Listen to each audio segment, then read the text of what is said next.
अब आपके ऊपर है। इस शक्ति को आप, संजीवनी भी आपको दे दी है, शक्ति भी दे दी है और मंत्र भी दे दिया है। ये जागृत मंत्र है। जागृत मंत्र की क्या पहचान है कि जब करते करते ही शरीर में एक स्पंदन, वाइब्रेशन महसूस होनी शुरू हो जाए, तो आपको अभी हो रही थी। A very powerful vibrations। और वो वाइब्रेशन का मतलब है कि मंत्र ने अपना काम शुरू कर दिया है।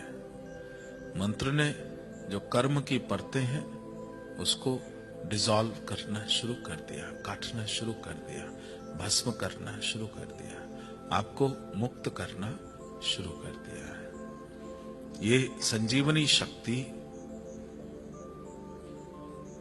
जो मंत्र साधना के बाद उत्पन्न होती है, सिद्ध परम दयालु हैं, उन्होंने पहले ही आपको दे दी। इसको और मंत्र का प्रयोग अब आप अपनी साधना में गहरे जाने के लिए, गहरे उतरने के लिए इसका प्रयोग करेंगे। अपने आप को पूरी तरह से हील करने के लिए आप इसको प्रयोग करेंगे।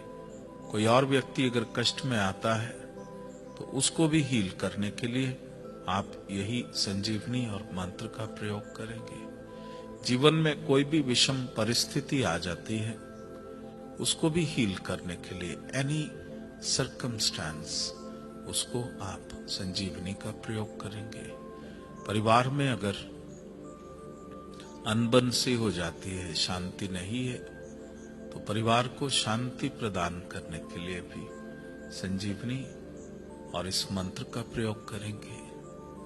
बच्चे अगर आप चाहते हैं कि सफल हो जाएं, पढ़ाई में आगे बढ़े और इधर उधर भटके नहीं, तो उनकी रक्षा के लिए ये पूरा एक प्रकार से कवच, सुरक्षा कवच बन जाएगा। इस संजीवनी शक्ति का और मंत्र का प्रयोग करें। आप चाहते हैं आपके बच्चे बहुत सफल हो जाएं, तो उन पर भी यही संजीवनी शक्ति और मंत्र का प्रयोग करें। आप चाहते हैं कि जीवन में आपने सफल होना है, तो कोई इस प्रकार से सिचुएशन आ गई जहां आपने उस परीक्षा में उत्तीर्ण होना है, सफल होना है और उस उद्देश्य को प्राप्त करना है जो आप चाहते हो, तो यही संजीवनी शक्ति और मंत्र का आप प्रयोग करें। अगर आप समझते हैं कि जीवन में अभाव आ गए हैं, कमियां आ गई हैं, चाहे ऐश्वर्य की कमी है, चाहे सुख शांति की कमी है, या कोई और कमी है, तो उस कमी को दूर करने के लिए यही संजीवनी शक्ति और संजीवनी मंत्र, ये शिव योग की साधना, इसका आप प्रयोग करें। और प्रतिदिन जब आप शिव योग की ये साधना करते हैं, तो इस साधना से आपके संचित कर्म कटते हैं और संचित कर्म ही कारण है दुखों का।